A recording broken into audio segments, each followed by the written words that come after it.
It's an everyday thing. It's an everyday thing. It's an everyday thing when you let your nuts hang. So now I know where she lives, but I'm not gonna run up. I'm not gonna cause a scene. Just knowing where she is when she's with the children is enough for me. So now we're getting into a normal rhythm over some time of exchanging the children. We're still meeting at the police station, which I'm not totally happy about, but she's saying this is the only place that she feels comfortable and safe to exchange the children. So I kind of have to agree. So we're starting to get into a little bit of normalcy of changing the children. You know, she's keeping them a week, I'm keeping them a week, and we're getting into a little bit of a rhythm. On one particular day that we exchanged the children, it turns out that it's June 5th. Now, if you remember, I told you we met on June 5th, 1997. We got married on June 5th, 2000.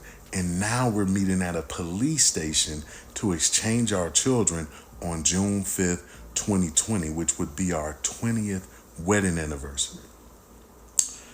And I'm just searching my mind in this situation, and I haven't totally lost hope in the relationship yet, which people have told me I'm crazy for, but I haven't totally lost hope. So I go out and I get a big bouquet of roses. When we meet at the police station, I get out of my car, I go over to her car, and I say, who would have thought we'd be celebrating our 20th wedding anniversary under these conditions? And she agreed, and I hand her the roses. She takes the roses, she says thank you, and she throws them in the passenger seat. And then I say to myself, look, I can take them back. If you don't want the roses, I'll just take them back. She says, no, you gave them to me, I'll keep them. But based on the way she handled the rose situation, my hope is dwindling. But I hadn't lost hope. I hadn't lost hope fully. However, on one particular day after that exchange, I'm going through her Instagram account. I'm lurking her Instagram page. Yeah, I lurk her Instagram page, whatever. I'm lurking her Instagram page and I come across a picture. And I don't know what it is about this picture that made me realize the relationship is over. She's standing on a balcony. It's an oceanfront view. It looks to be maybe in Florida, and I'm not even realizing that she's traveling at this point. She's got an outfit on that I've always found to be particularly sexy, and she has less on under this outfit than even I remember. And she's just standing on that balcony with a look in her eyes that there is not a care in the world. And I'm also thinking there's probably a man on the other side of that camera.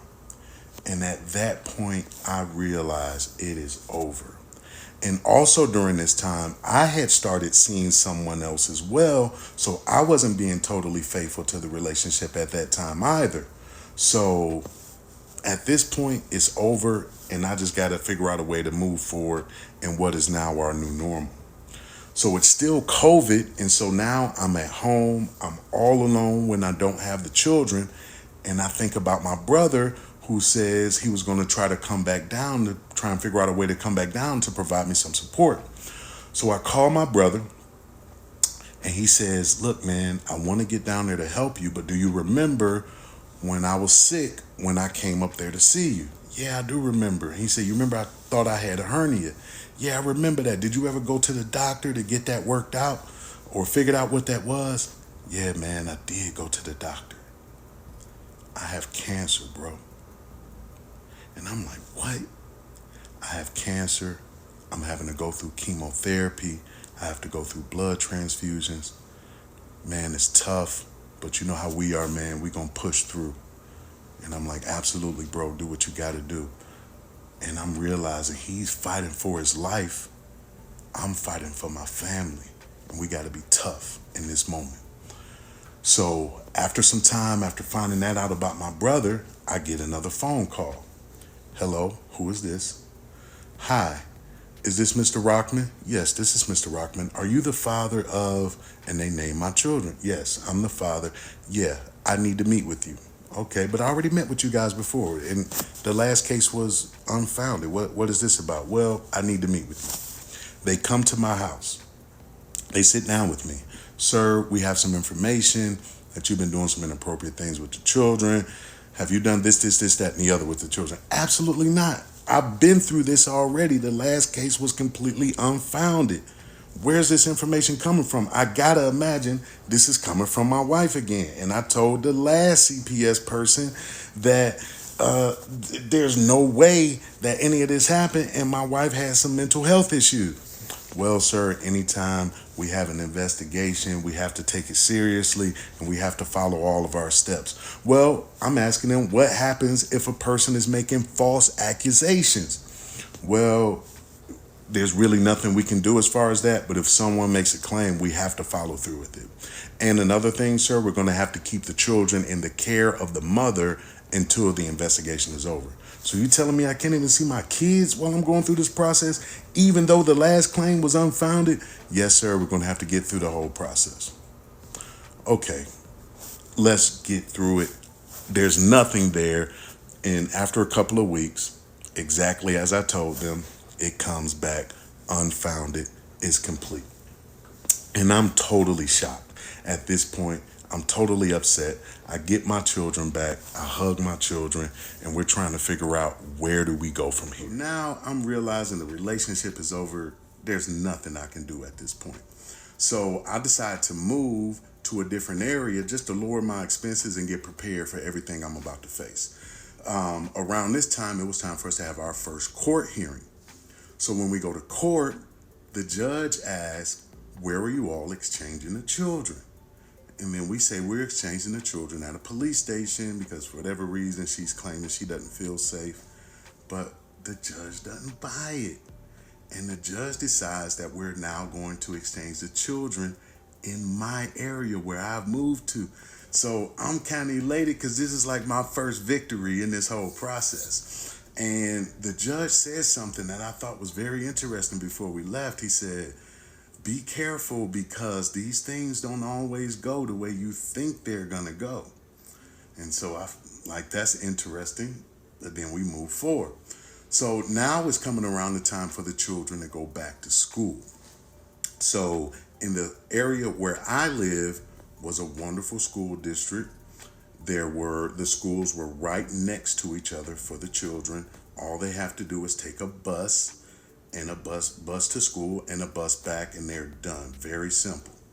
My ex claims that she still lives in the same school district where we were before. But I know that's not true because remember I put the tracker on her and I know that she's living in a shelter, which is not in the same school district.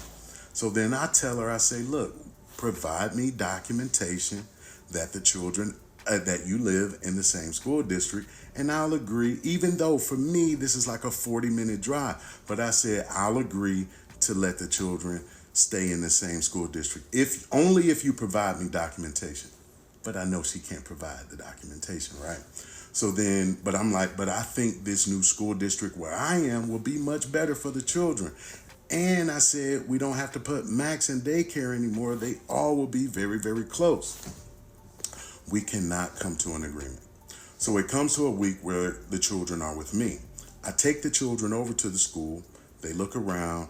They're excited. Look, children, the schools are right next to each other. Max doesn't have to go to daycare anymore. You all can be right in the same area.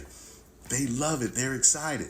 So then I talk to my ex again. I say, look, I took the children over there. They love it. They're excited. They think it's great.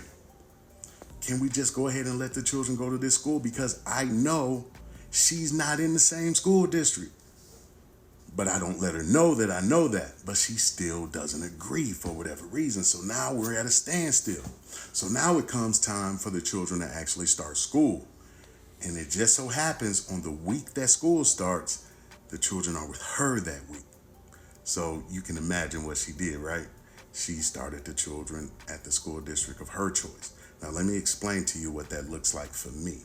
40-minute drive from the new area where I live. Max had to go to daycare, but I'm thinking I'm just going to keep him in this kindergarten as opposed to going to daycare. But then the other two schools for my other two children are about 10 minutes apart for each other. So you're talking about dropping off at 3 different locations every single morning picking up at 3 locations every single afternoon. This is bananas. As opposed to a bus ride home and a bus ride back. So on that week, she started them at the school of her choice. Now it comes the following week, the children come back to me. Now I have a decision to make because I'm thinking, do I go ahead and just let the children, like, forget what she's doing? I'm going to pull the children out of that school and I'm just going to enroll them in this much easier situation for everybody, including my ex. Am I just going to go ahead and just enroll them there and say, forget what she's doing? But then I think, well, if I do that, when the children go back to her next week, yep, guess what she going to do? She going to pull them out of my school and enroll them in the school. And I'm like, I'm not going to play that game with the children. So I decide I really just want to do what's in the best interest of the children. That's my only focus at this point. And even though I know this is going to be much, much, much more inconvenient for me, for the sake of the children, I decide the best interest of the children is for me to just keep them in the school district where they are. I got to drive 40 minutes. I got to do 3 drop-offs. But guess what? The children don't have to go through. They don't have to go through me enrolling them 1 week in this school, then going back to their mama and she enrolling them. And then I have no idea what that will look like because we hadn't at that point gotten to a final decision on who would have final custody of the children. So now she has to come, my ex, to my town to pick up the children for exchange. I'm no longer meeting at the police station. So on one particular day, she decides to send one of her friends. Now, this is a mutual friend of ours, so it's not a big deal. But when I'm with my children and we're driving to the exchange, I say, hey, your mom's not picking you up today. Her friend that we know is picking her up. And my son says, Dad, I don't feel safe when I go over there. And then I talk him through it like, what are you talking about, son? You don't feel safe. And I try to gain a little bit of understanding. But this is a mutual friend of ours, so I really kind of talk my son into it like, it's going to be okay. Like, these are our friends, no worries. But we're in a different situation now. And so, but I asked my son, do you want me to say something to them, about the fact that you don't feel safe, just so I can make sure it's cool when you go over there? Yeah, Daddy, I want you to say something. So when we pull up to the exchange, pleasantries, hey, how are you? How are you? And I'm like, hey, I just want to let you know, my son said he doesn't feel safe sometime. I just want to make sure, everything is cool over there. And she's like, what? Don't feel safe? Oh, we treat him just like we treat everybody.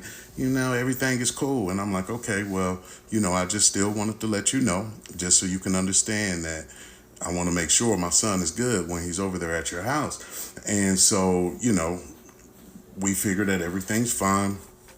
Like I say, the kids go on about their way. And then immediately as I'm sitting there, I'm thinking to myself, my son just said he's not safe. Why did I send my son there? And I called one of my friends. I'm like, look, man, I'm thinking about going to pick my kids up. Like, my son said he doesn't feel safe when he's over there. And my friend was like, well, look, I'm going to give you some advice. If you go, take a police escort with you, because he already knows all the drama I've been dealing with my ex. So he says, take a police escort with you. So I'm like, cool, that's exactly what I'll do. Now, I had gathered some intel to find out where this friend lives, because they had moved since my wife and I had split. And my wife is telling, my ex is telling them that I'm a lunatic and I did all these wild things. And so now they're acting like they don't want me to know where they live. But guess what? I found out where they live. And so I pull up, I get the police escort, and it just goes crazy from there. I'm totally chill. I'm like, as long as I get my kids, I'm good. But she is yelling at me and cursing at me and telling me I'm all these, this, that, and the other, because I'm coming to get my kids. How you gonna be mad at me because I'm coming to get my own kids? And so, like, she is, saying all these things to me, but I could care less because long as I get my kids, I'm good. So I leave, I get the children in the car, I leave, and I explain to my children that the most important thing for me is to make sure that they feel safe. And I will do anything to make sure my children are protected and safe. And, the kids were freaking out a little bit because she's yelling. I got the police there, but I said, children, I brought the police because I didn't want it to be any drama. And as it turns out, it turned into a little bit of drama with all the yelling and all of that. So that was a good move and a good advice on my friend's part to bring the police along. But I'm explaining to my children, your safety is the most important thing to me, and that's the only thing that matters. And so, they, like I said, they were a little emotional about it, but I think they understood. But guess what? I got it on tape. Because at this point, I started recording everything. You want me to say something to them? No, I'm scared. Because I can say something to them. Please do. Okay. But I'm scared too. No, I'll say something to them. How are you? Are you taller than me? Wait a minute. Did you just have a growth spurt in a month? What just happened? Did she? I promise. Seriously. I just saw her a month ago when she was not this tall. How you been? I've been good. How about you? Josh is a little worried because he said sometimes he feel like y'all mean to him. So. Mean to him? So I figured I'd say something to you. Okay. Take it easy on them, brother. Okay. We treat him the same way we treat everybody else. I'll say something to you. Okay. Alrighty. They're good. They're good. Mm-hmm. This next part is when I arrive at their house with the police escort. J Dub. Hi. Come on, man. You got all your stuff? Yeah. Oh, my God. Why the police? Just to make sure everything is okay. What's He said, why are the police here? What's going on? Nothing. Y'all Why is he calling someone? you talking to your mom? That's her husband talking, asking if they had everything. Now she's about to start yelling at me and tell me I'm not welcome at her place because I'm picking up my own kids. Thank you all. Thank you. Please don't speak that way in front of me. Okay, I won't. But don't show up at my house ever again. And I mean that. You are not welcome here. I appreciate that. Thank you. All right. Daddy, guess what? What? That car can go down. Whoa. Yeah. She yelling and cussing at me because I'm coming to get my own kids. Can I get the car seat, please? Remember, it's 2 sides to every store. I don't care. I told her it's 2 sides to every story, and she told me I was a sick person. I just didn't want to believe in everything that my ex told her. Okay, let me explain to you guys. I'm so sorry to do this, first of all. But the most important thing to me with you guys is your safety. Now, when we first pulled up, oh no.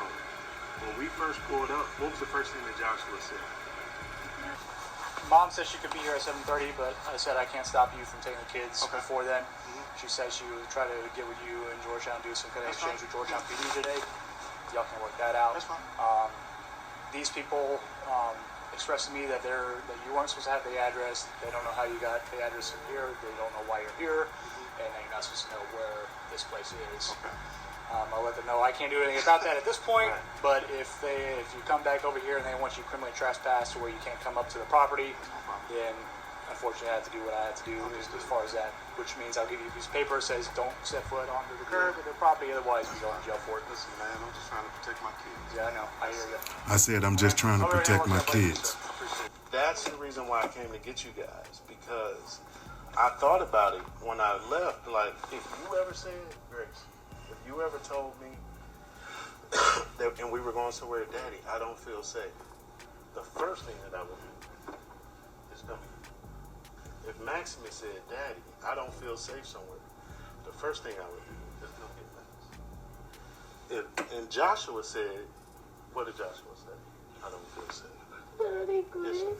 Grace, I have lived the worst week because of me. Oh, I'm sorry, son. Josh, it's not because of you, Josh. I'm sorry, son. I'm sorry. This was always there. Yeah, I know. But that's the only reason why I came, because I thought about it after I let you guys leave. I said, Joshua said he doesn't feel safe. And I let him go. Josh, I just don't feel safe. Yeah.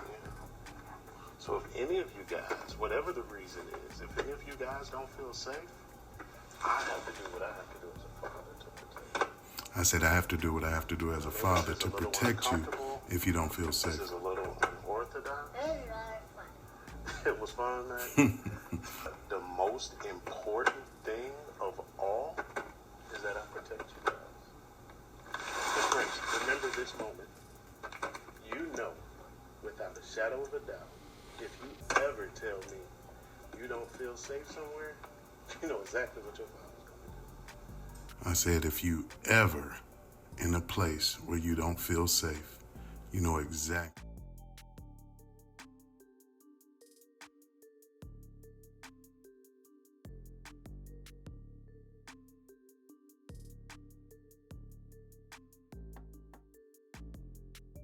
So my focus now moving forward is what's in the best interest of the children. That's the only thing that I'm focusing on, and how we can begin to move forward as co-parents.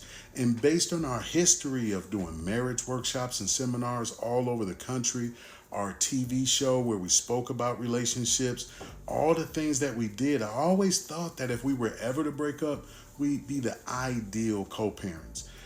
But I'm learning that's the furthest thing from the truth. And I know y'all think I'm crazy with all the hell that she sent me through, but for whatever reason, in the midst of it, I think I was focused on the person that she was before, as opposed to the person that she is today, that's trying to destroy me, trying to get me put in jail, take my life. I mean, I'm just not seeing it for whatever reason. I'm just staying strong to get through it. And I was probably being a little delusional, like I say, thinking about the person that she was in the past, but she certainly is not that person today. So now we're getting to the point where the children it's time for them to go back and start playing sports. And we have one of their sporting events coming up. And I pack up a cooler, put snacks and drinks and all those different types of things in it. And we show up to the game. We sit in the bleachers. And after some time, she shows up. But I notice she sits way on the other side of the bleachers. And I'm thinking to myself, why is she sitting way over there? Like, the kids are here, I'm here. Like, what's the issue? And I'm thinking that's weird for the kids. Like, you sitting way over there, I'm sitting here. And so I tell the kids, hey, pack the cooler up, put your drinks in. Let's go over there. We're going to go sit next to mom. Because they were asking me, like, hey, can we run over there and go sit next to mom? And I'm like, let's just all go over there. I mean, we're still a family. Even though we're not together anymore, we're still a family. Well, we went, and I gave her space. I put the cooler in the middle. Children were in the middle, and she was on the other side. But at least, the kids don't have to go back and forth. Well, that turned out to be a little weird, but I'm thinking this is for the kids, so I'm not really focused on that. Well, after some time, it's time for the children their birthdays are coming up shortly after this, and I'm planning the children's birthdays. So once again, trying to think about what's best in terms of moving forward as co-parents.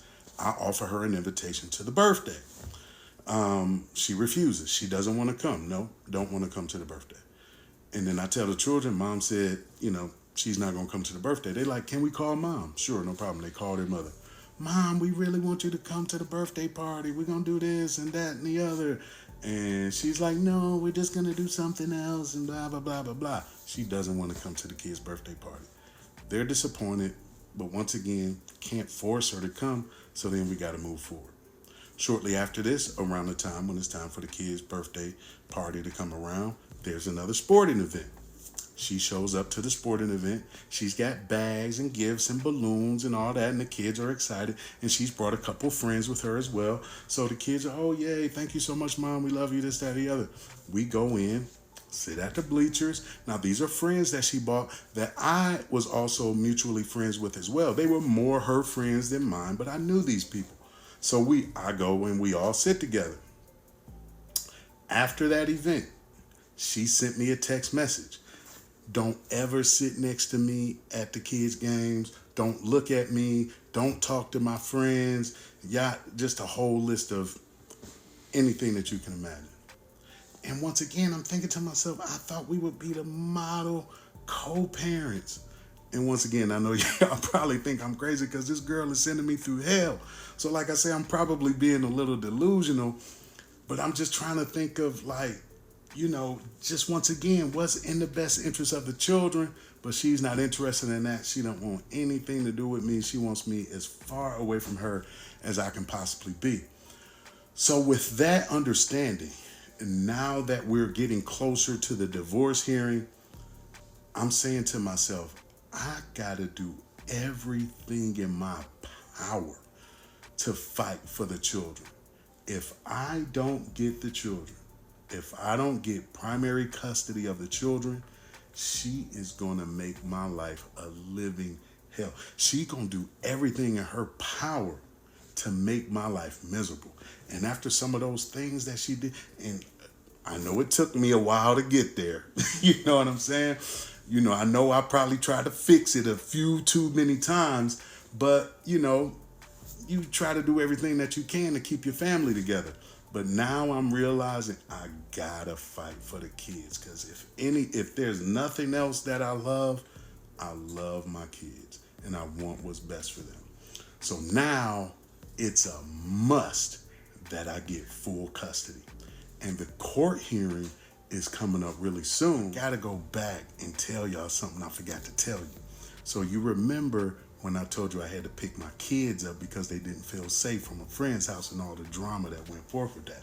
So the part that I forgot to tell y'all is that after that event, y'all heard where their mother was supposed to pick them up at 7:30 that night. So let me tell you what happened. So it was kind of a stressful day for the kids. So I was like, you know what? I'm going to take y'all to the park. We're just going to go play, have a good time. So this was like on a Sunday. So I take the kids. We go to the park. We playing. We having a lot of fun. My daughter is on rollerblades and she comes around the corner and she falls really hard and hurts herself. As a matter of fact, she fell so hard I had to take her to the ER. So I text their mother, because at this point we were at least communicating just to exchange the children. So I text their mother and said, look, I got to take our daughter to the ER. She fell. She hurt herself pretty bad. So I take her to the doctor. She has to be on crutches. I never hear back from their mother. So this is Sunday night. I took your daughter to the ER, emergency room. I never hear back from their mother. So that's Sunday night. Monday, I never hear from their mother. Your daughter was in the emergency room. I didn't hear back from her until Tuesday. So on Tuesday, she messages like, oh, what's going on with Grace? Is she okay? And I'm like, yeah, she's fine now. She's on crutches. She fell and hurt herself. Oh, okay, will it be okay if I talk to the children? I'm thinking like, where were you? What was going on? I message that. She never answers. So now she wants to talk to the children, and I'm suspecting some BS. You know what I mean? So I put the phone on speaker. And now she's going on with the children. Oh, hey, children, what's going on? And then the kids go straight into it like, Mom, where were you? Like, I thought you were coming to get us on Sunday. And then she says, I was waiting on your dad. And I'm like, you waiting on me? Yeah, I was waiting on your dad. I never heard from your dad. Then I jumped in on the conversation like, you lying. Like, I messaged you and let you know Grace had to go to the ER and you talking about you were waiting on me. There's no way you were waiting. I never heard back from you. What are you talking about? And she just fighting. It's a back and forth. No, will you just let me talk? Let me talk to the children. I don't want to talk about this right now. You interrupting our conversation. I'm like, well, you're not going to have no conversation if you're going to be lying to the children. So it's a bunch of back and forth. And eventually she hangs the phone up. She just can't handle it. But I'm not going to let you just sit there and lie to my kids and make it look like it was on me that you didn't show up. So then I pulled up my phone and I showed my children all the messages. I said, look, children, as you can see, I talked to your mother. I said, do you see that where I sent that message? Yeah, Daddy, we see that. Do you see a response on that day? No. When do you see the next response from your mom? And I went all the way through the messages just to clearly show them that, look, I apologize that conversation got heated, but guess what? I'm not going to sit there and let her lie to you guys and make it look like something that is not. She needs to just admit that she did not show up, which is irresponsible, and not try to take the blame on me. And I got the conversation recorded. You want to hear it? So over the years, I've done a lot of research trying to figure out what is wrong with my wife. Like, what are all these different trips to the hospital, these manic episodes? And I spent a lot of time trying to figure out what is going on with her. And I had ran across some information about bipolar, and I thought that maybe it could be that. I had saw borderline personality disorder, and I said, well, maybe that could be it. But then I ran across a word that I hadn't seen before as we're going through this divorce process: narcissist. And I started reading the attributes of what a narcissist is, and it was an exact match to all the things that I had dealt with over the years. And I said, well, maybe this could be it, what I've been dealing with all of these years. Because I remember at one point she had told me, and I asked her a question, and I don't remember how we got into the conversation, but basically she told me everything that was bad that happened in our relationship was my fault. And I was like, so you're saying everything, all the years that we've been together, everything that I've done or everything bad that's happened to our relationship has been my fault? Yes, without a doubt. And she's standing 10 toes down on this statement. But I'm looking at all of these attributes of narcissists, and it's really starting to make sense. And over the years, I've always had to walk on eggshells with her, being careful about what I would say to her. And as a matter of fact, I even read a book called Walking on Eggshells just so to learn how to navigate the situation of what I was dealing with. So, even dealing with her cutting off her whole family, not talking to her family. And then I saw this statement about gray rock and going no contact. But then I'm like, how can I gray rock and go no contact when we have children together? This is going to be very difficult to learn how to co-parent, but you're not supposed to communicate with this person. And I'm all about open communication. So I'm learning that this is going to be a very difficult process in order for me to get through. But once again, I also start to do research on preparing for your case, preparing for your custody battle, if you will, because now I know I gotta get custody of the children at this point. And so there's a certain way that I had to go about it, now knowing that I believe I'm dealing with a narcissist. And, with all the missed visitations that she's had, all the false claims, the CPS claims, all of these different things that I'm building together, all the recordings that I have and the documentation, I'm starting to think I'm building a pretty good case here. And I think I got a good chance of getting custody of the children. But before we go to mediation, because you remember I told you we had to go to mediation before we went to the final court hearing. Before we go to mediation, I decided to meet with my ex, and I said, look, we need to come up with a plan before we go to court.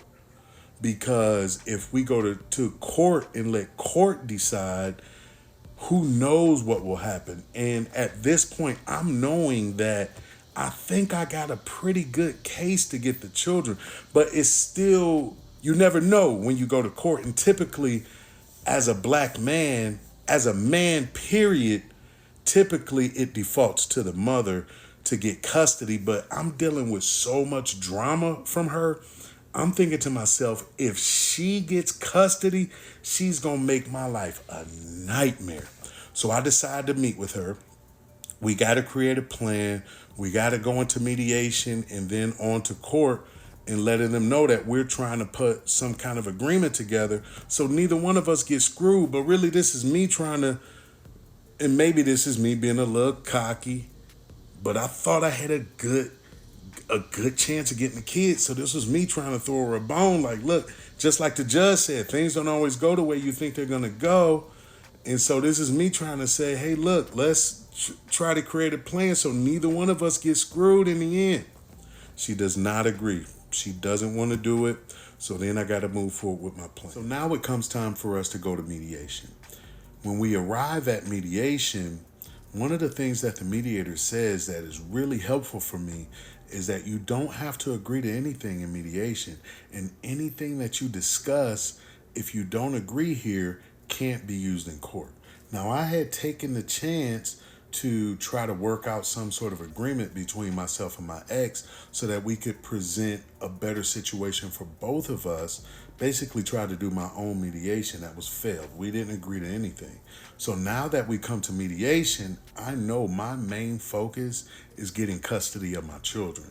So as we're going through this mediation process, I'm remembering that the mediator said we don't have to agree to anything, which is exactly what I do. There's a lot of back and forth. Well, what about this? What if we do this? What if she has the kids this time, that time? I don't agree to anything because she's looking for the same thing that I'm looking for. I want custody of the children. She wants custody of the children. And the mediator is letting me know, you're taking a risk by taking this to court. But I feel like I got a pretty good case built up, as I mentioned. So I decided to take my chances. We're going to take this to court. We don't agree to anything in mediation. So now we got to move forward.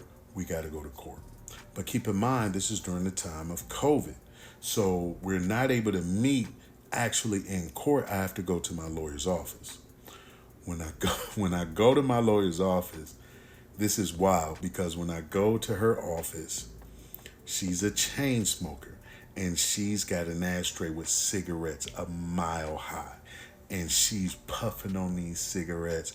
I mean, every time one goes out, she's lighting up another one.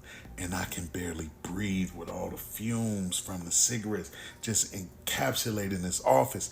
And then she's got a dog in the office as well that's breathing. I don't remember what kind of dog it was, but it's the dog breathing hard, is licking and rubbing and scratching all up my leg. And then I'm nervous. My heart is pounding. I mean, I'm nervous as you can imagine. And the fumes and the dog and me being nervous, it was just overwhelming. So we flick on the Zoom as I'm dealing with all of this and trying to focus on getting through this divorce hearing. The judge comes on and then her lawyer pops on because I was in my lawyer's office, so we're both on the same screen. Her lawyer pops on, he's there, but then she's not there. Then the judge says, hey, is your client going to show up? Is she going to be here? And I'm thinking, man, that'd be interesting if she doesn't show up. So her lawyer makes a phone call, sends a text message, and then after some time, boom, she pops onto the screen. And it was just one of those moments. I'm looking across the screen. I can barely breathe with the fumes and the smoking and the dog is breathing. And when she pops on the screen, I get even more nervous. Boop, boop, boop, boop, boop, boop, boop, boop, boop, boop. My heart is just beating out of my chest.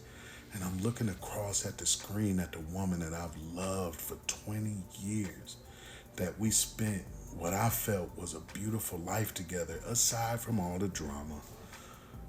And, on the outside looking in, for people that know us, we look like the perfect couple.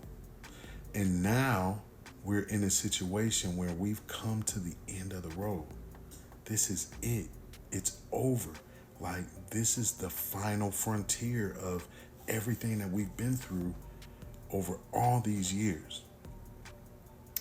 And so now the judge comes on and he says, okay, was there any agreement in mediation? We both of our lawyers let them know there was no agreement in mediation. Okay, great. Now we're going to have to hear this case. Because she filed first, she gets to go first. So we're going to hear her case first. And it's time for her to present all of her witnesses. So then the judge asks, make sure that all the witnesses are prepared and here. And they check that everyone is set up in the Zoom, because it's now time for her people to come and present their case, for them to hear all of her witnesses. So now we've gotten to the point, it's time for her to present her case and present her witnesses, because she's the one that's filed for divorce, so she gets to go first. So now we're doing this over Zoom, and as she's bringing her first witness in, one of her friends from Tennessee pops up on the screen. And I'm thinking, okay, this will be interesting. And her lawyer begins to ask her questions. Tell me about your friend. Oh, we've been friends for over 20 years. She's an amazing person. She does this and she does that. And she has just been the best friend that you could ever imagine. Can you tell me about childcare? Who do you typically see usually taking care of the children? Oh, definitely her. She's an amazing mother. She does this for the children and that for the children. And I always see her taking care of the children and doing this, that, and the other. Just an amazing mother. And who do you think should have custody of the children? Oh, definitely her, because she is such a good mother and she always does the right things by the kids, and it would just be the best thing if she could have custody of the children. Okay, great. And then now let's bring in the next witness. Thank you so much for your testimony. Now let's bring in the next witness. And then over some time they get the Zoom worked out, and then the next person that pops up on the Zoom is one of her friends from Atlanta that she calls her godmother. And then they start to ask her the same list of questions. Can you tell me about your friend? Oh, this is my goddaughter. I have known her for 20 plus years. She's an amazing person, and she is just the most brilliant, amazing person that you could ever believe. And who do you think, or who do you typically see that's mostly caring for the children and taking care of the children? Oh, definitely her. She is an amazing mother. She takes such good care of the children. She does this, that, and the other for the children. And the children always look so good. And she is just the best mother. And who do you think should have custody of the children? Oh, definitely her, because she is such a good mother. It wouldn't even make sense for the children to be anywhere else but with their mother. Okay, thank you so much for your testimony. And then they bring on, it's the same thing. They bring on another friend from Tennessee. Everyone's out of state that she's bringing on, and it's the same list of questions that they're asking. And then they get to a person pops up on the Zoom that's her friend that's here in Texas, the one that I told you I went and picked my children up from her house because my son didn't feel safe. So I'm thinking this should be interesting. What are they going to say? How are they going to spin this?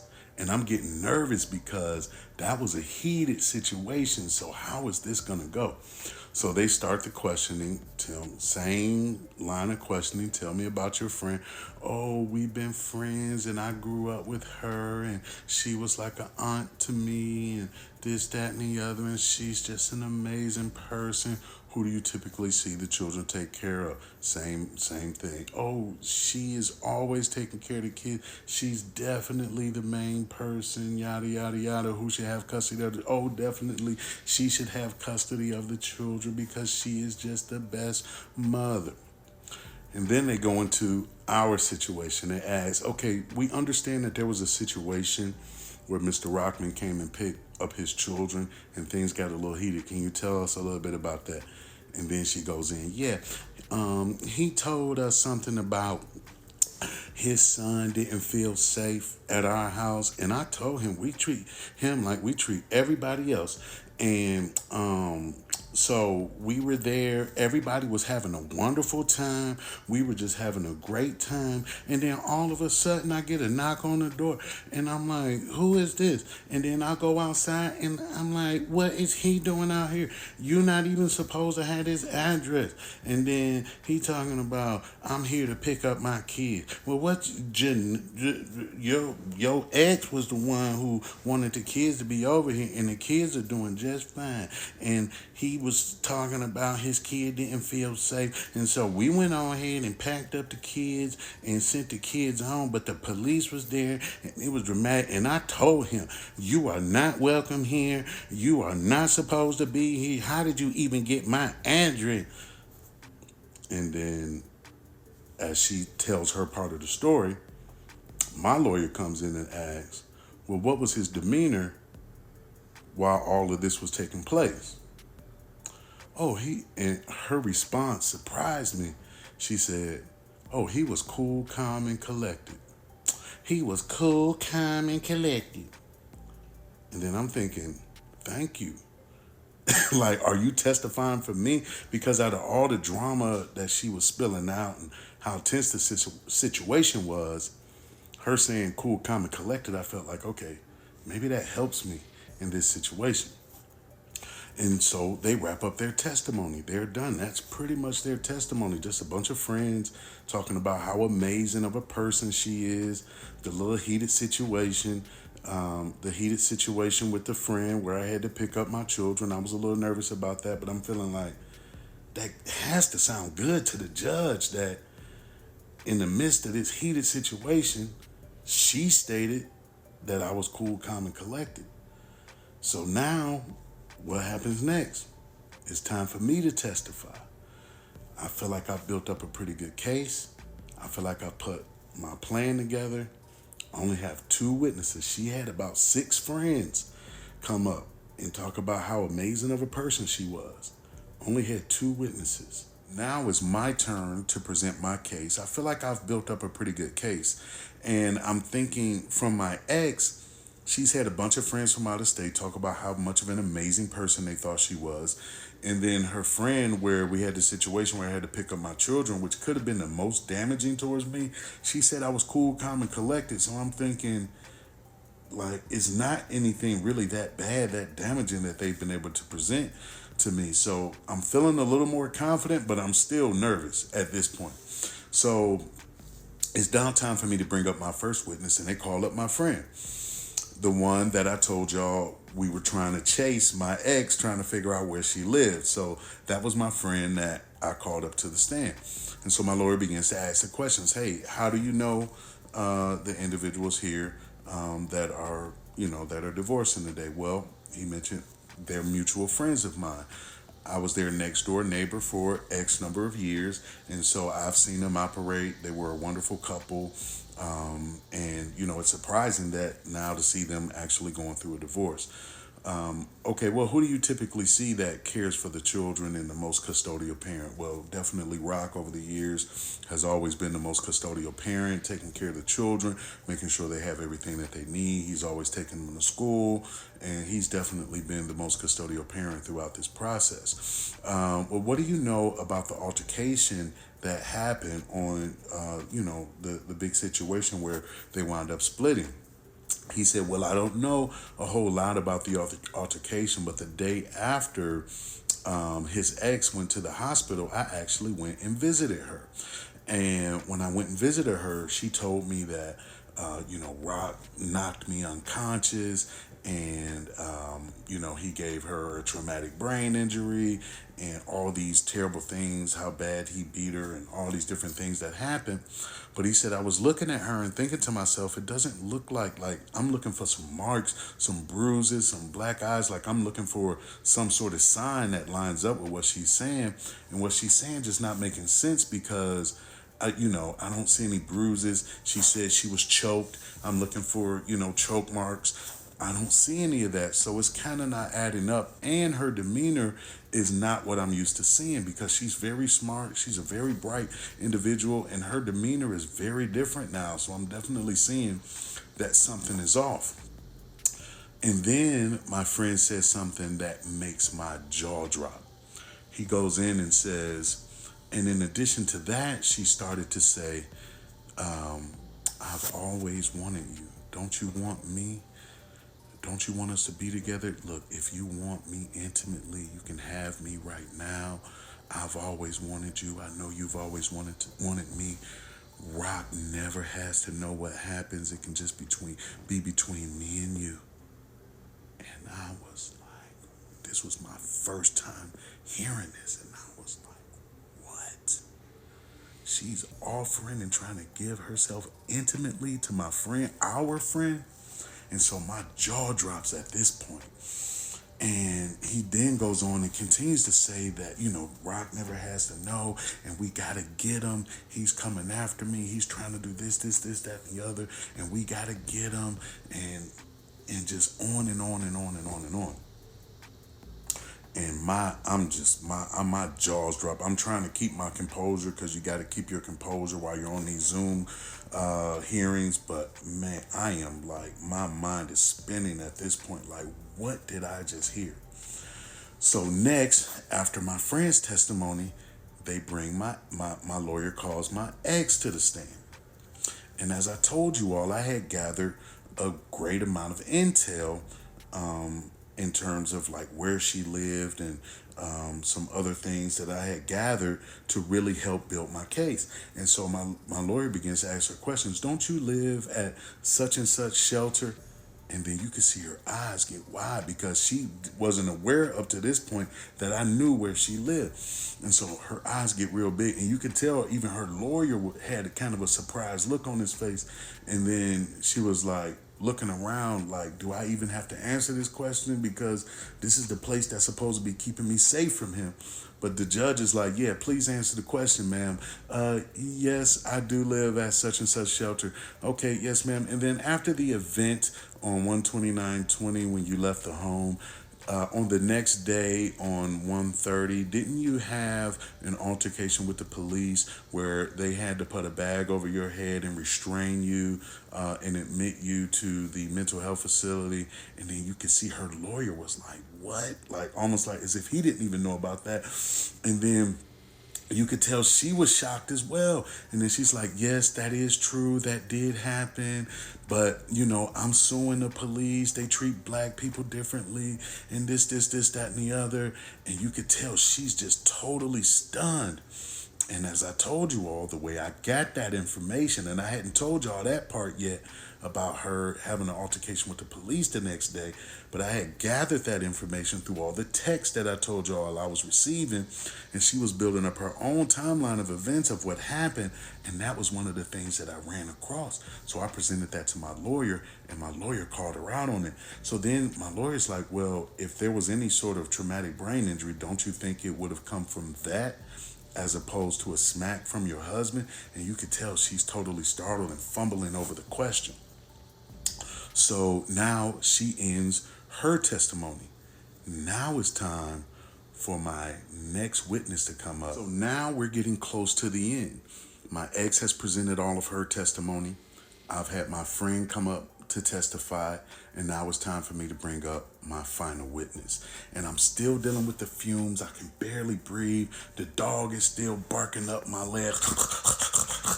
And I'm just, every time my lawyer's not looking, I'm kicking the dog out of the way. Get out of here. I'm trying to get through this situation. And I'm also thinking that maybe I should have brought more witnesses. I mean, as I mentioned, my ex had 6 or 7 witnesses talking about how much of an amazing person she was. And I'm thinking maybe I should have done more. Maybe I made a mistake. I'm still not 100% sure if things are going to go in my favor. You never know in family court how things are going to go. And throughout my preparation, obviously, I talked to my friend, the one that helped me, chase her down when we were trying to figure out where she lived, and we lost her. He was on board 100%. There were some other people that I had spoken with, but they signed off. They didn't want to do it. But in addition to my friend, I had the support of her family as well. And throughout the course of leading up to getting ready to go through the divorce, I had been speaking with her parents, and I also had been speaking with her sisters. And they were, as well as myself, were concerned about her having primary custody of the children because she had cut her parents off. She had cut her sisters off. They weren't speaking at all. And so we wanted to make sure that the children would have a great relationship with their grandparents and their aunties. In addition to that, we all understood the history of mental health issues, all the drama that we had been through. So there was also concern about my ex having primary custody as well, aside from her probably trying to make my life a living hell if she had primary custody of the children. So now the judge is calling up my last witness. And when my lawyer's preparing for the Zoom, okay, go ahead and bring up your final witness. Let's go ahead and get the Zoom set up. Let's get let's get this person brought in. And so we're getting it set up. Boom. Then pops up on the screen her sister from Baltimore. And the judge says, who is this that we're bringing on? And my lawyer says, oh, it's her sister, Your Honor, because they look like twins. And throughout the process of leading up to the divorce, we had agreed that her sister would testify on my behalf. And so now we got her sister staring on the screen, looking at my ex, and the judge is like, I don't think I want this testimony. I think I'm ready to make a decision. But my lawyer's kind of not paying attention. She's going through her notes, looking for what questions she wants to answer. And then the judge says again, like, I think I'm ready. I don't think we're not going to do this. I think I'm ready to make my decision. But then my lawyer fires off a question. Yes, ma'am. Has your sister had a history of mental health issues? And then her sister responds, yes, she's had a history of mental health issues. And then the judge says, stop. That's it. We're not going to do it. I'm ready to make my decision. We don't need the sister anymore. Let's go ahead and get her off of the Zoom. I'm ready to make my final decision. I don't need any more testimony from her. And we were shocked, like, wow, what just happened? Like, she didn't even get to give a full testimony. Now the judge is saying he's going to make his final decision. And my heart is racing because I'm still not certain what's going to happen. So here we are. The woman that I've loved for 20 plus years, that I had so many wonderful memories with, it all comes down to this. One decision and it's over. This is the end. And I'm thinking to myself, did I do the right things? Did I make the right moves? I know I made some mistakes along the way, but I'm thinking to myself, I'm really hoping that things go in my favor, because I had always said that if I get the children, it's going to be better for both of us, because I'm going to make it as easy as possible for her as far as co-parenting is concerned, while I felt that she would make it as difficult as possible for me. So I'm definitely hoping that things go in my favor, but you never know at this point. But I'm just hoping that I put myself in the best position and that I've presented the best case that I possibly can. And the judge he stopped all testimony abruptly, and he's ready to make his final decision. And I'm thinking, is it going to be me? Is it going to be her? At this point, I'm still not confident that I've done everything in my power for things to go in my direction. So I'm still nervous at this point. And the judge is ready to speak. And before he speaks, he reminds us, and he says something to remind us of what he said at our first hearing, is that things don't always go the way you think they're going to go. And then this is what I think I'm hearing as he starts to speak. He says, child support to the mother, expanded SPO. And then he said some other things that kind of went over my head, because at this point I'm focused and I'm looking at the screen, but I'm stunned. It's like, I don't know exactly what's happening. And when he said child support to the mother, or at least that's what I thought I heard, I'm thinking, does that mean I have to pay child support and she gets the children? What does that mean? But then after he says all this, he lays his gavel down. Pow! That's his final ruling. And I'm just sitting there staring at the screen. I'm not moving because I really don't know what happened. And then my lawyer takes her cigarette, smashes it into the ashtray that's piled a mile high, and throws her hands up and says, "You won. You got the kids, and she has to pay you child support." And I was thinking, what? I did? And she's going on, and she's hugging me. She's excited. And now realizing that I've won, it's hard for me to get excited because I immediately think, does anyone really win in these kind of situations? I mean, because my family's been torn apart. The woman that I love for 20 plus years, we're not together anymore. Our marriage and the life that we've lived is over at this point. And so it's bittersweet. I can't really get excited. I'm telling my lawyer, I'm grateful that things have went in my favor. I wanted the children and have a relationship with both sides of the family. So I'm grateful that that can happen. I'm going to make it as easy as possible for her as far as co-parenting and try not to make it difficult for her or for either of us. But I can't look at it as a win. I can't get excited about my family being torn apart. And it's interesting because the fate of your family is decided when you're going through a divorce, is decided by someone in a gown and a gavel that gets only a slither of information as it relates to who's in the best interest to take care of the children. And in just one final decision, you just have to go with it regardless of how anyone feels. And so I leave, and I had found out later on that she cried after the Zoom went off. And I can understand where she would have pain as far as that's concerned. And I would learn in future time, now that I have the children, that being a single father would prove to be difficult as well. But in the end, that's how my perfect 20-year marriage abruptly came to an end. Thank you. She's made herself available, and so that that's important, especially because these two individuals, they're like second parents to me, so you gotta understand that, like, if they break up, it doesn't mean that, like, the children, like, we disconnect from everybody else, because all still love each other. Them. Yeah, so, like, you still love them, so it's just like, so I'm really proud of you, for telling your side of things, because honestly, like, you've always been a truthful person. I know, like, a lot of the internet is in the uproar and trying to figure out, like, what's right, what's wrong, and all that. Like calling me the narcissist and all that kind of stuff. Yeah, I mean, that's crazy. Like, because they don't know you. But, I mean, it's TikTok, and socials are not, like, actually real. Like, they're there, but they're not, like... It don't bother me. I know it doesn't. But I want to tell you that I'm just so proud of you. We talked last night, so I just want to tell you I'm proud of you. And I know that my video went, like, slightly viral.